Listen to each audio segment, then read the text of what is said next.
अब हमारे पास डिस्कार्ट मेथड से 4 डिग्री की इक्वेशन को कैसे सॉल्व करना है उसके न्यूमेरिकल्स हैं।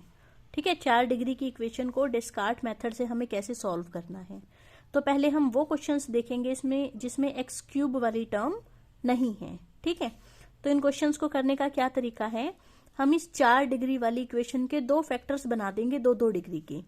एक ले लिया x square plus P x plus Q, एक ले लिया x square minus P x plus Q dash.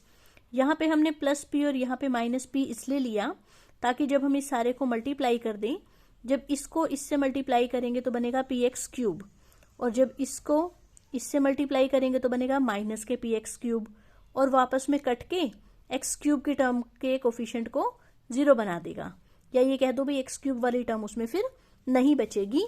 इस वजह से हमने एक जगह प्लस का पी एक्स ले लिया, एक जगह माइनस के पी एक्स ले लिया, ताकि जब हम इस सारे को आपस में मल्टीप्लाई करें तो एक्स क्यूब वाली टर्म उसके अंदर ना आए, क्योंकि लेफ्ट साइड पर एक्स क्यूब वाली टर्म नहीं है। ठीक है, इसके बाद क्या करना है, इस सारे को मल्टीप्लाई करके कोफिशिएंट्स को कंपेयर करना है। ठीक है, तो ये हो गया एक्स स्क्वायर का कोफिशिएंट, ये भी था एक्स स्क्वायर का कोफिशिएंट, ये एक्स का कोफिशिएंट, ये भी एक्स का कोफिशिएंट, ये कांस्टेंट टर्म और ये भी कांस्टेंट टर्म। यहां से हमारे पास आ गया Q plus Q dash is equal to P square minus 3। यहां से आया Q dash minus Q is equal to minus 42 by P, और Q Q dash is equal to this. ठीक है, अब हमें ऐसा कोई रिजल्ट यूज करना है जिससे कि हम p की वैल्यू निकाल सकें। तो ये देखो सिंपल रिजल्ट है, क्यू डैश प्लस क्यू का whole square minus Q dash minus Q का whole square is equal to 4 Q dash. बिल्कुल सिंपल है, आप इसको खोल के देख सकते हो। ये ऐसा हो गया ना जैसे a प्लस बी का square minus a minus B का स्क्वायर। ये हो गया a square plus B square plus 2ab, और ये माइनस में हो जाएगा माइनस का a स्क्वायर माइनस का बी स्क्वायर और प्लस के 2ab। ये कट गया सारा, क्या बच गया 4ab। ठीक है, तो जस्ट ये सिंपल फॉर्मूला यहाँ पर लिख दिया। फिर इसकी वैल्यू पुट कर दो, इसकी वैल्यू पुट कर दो और इसकी वैल्यू पुट कर दो। तो तीनों की हमने उठाकर यहाँ पर वैल्यूज पुट कर दी, इसका स्क्वायर खोला, सारे को एलसीएम वगैरह लेके सॉल्व किया तो यहाँ तक आ गए। इसके बाद हमें ट्रायल मेथड से पी की वैल्यू पता लगानी है। ट्रायल कैसे करते हैं, पहले पी की वैल्यू 1 पुट करके देखो, अगर आंसर 0 आता है तो पी की वैल्यू 1 आ जाती। अगर 1 पे नहीं आता तो -1 पुट करके देखो कि पी को -1 पुट करने पर क्या आंसर 0 आ रहा है। अगर आ जाता है तो पी की वैल्यू हो जाएगी -1। फिर 2 पुट करके देखो, अगर 2 पे 0 आ जाती है तो पी की वैल्यू 2 हो जाएगी। 2 पे 0 नहीं आती तो फिर -2 ट्राई करके देखो, फिर 3 ट्राई करके देखो, फिर -3 ट्राई करके देखो। ऐसे ऐसे ट्रायल करना होता है। ठीक है, तो यहाँ पर हमने देखा कि p इज इक्वल टू 3, इसमें पुट करने पर आंसर 0 आ रहा है, तो p की वैल्यू कितनी आ गई 3। p की वैल्यू उठाकर यहाँ पुट कर दो और यहाँ पुट कर दो।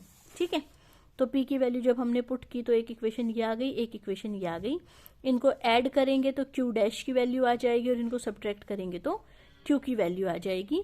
तो q डैश की ये आ गई, q की ये आ गई और p की ये आ गई। तो हमें p, q और q डैश तीनों की वैल्यूज पता लग गई। इनकी वैल्यू उठाकर यहाँ पर पुट कर दो, यहाँ पर p, q, p और q डैश। ठीक है, इसका मतलब हमने 4 डिग्री की इक्वेशन को 2-2 डिग्री के फैक्टर्स में डिवाइड कर दिया। 4 डिग्री की इक्वेशन के हमने 2 फैक्टर्स बना दिए, दोनों कितने कितने डिग्री के हैं 2-2 डिग्रीज के, जिसमें हमें क्या क्या नहीं पता था, हमें p नहीं पता था, q नहीं पता था और q डैश नहीं पता था, और उन तीनों की हमने वैल्यू निकाल ली। ठीक, तो उनकी वैल्यू हमने वहां पुट कर दी। 2 रूट्स यहाँ से पता लग जाएंगे और 2 रूट्स यहाँ से पता लग जाएंगे। ठीक है ना, इसको इक्वल टू 0 पुट करेंगे, 2 रूट यहाँ से आ गए, इसको इक्वल टू 0 पुट करेंगे, 2 रूट यहाँ से आ गए, तो हमें चारों के चारों रूट्स हमारे पता लग गए। ठीक, तो ये वो क्वेश्चंस थे जिनमें एक्स क्यूब वाली टर्म नहीं थी, और डेस्कार्ट मेथड से हम 4 डिग्री की इक्वेशन को सॉल्व करना सीख रहे थे। इसमें बाकी सारी टर्म्स है, सिर्फ कौन सी टर्म्स नहीं है, एक्स क्यूब वाली टर्म नहीं है। नेक्स्ट एग्जाम्पल में क्या है, x4 वाली भी है, एक्स क्यूब वाली भी है, एक्स स्क्वायर वाली भी है, लेकिन x वाली नहीं है।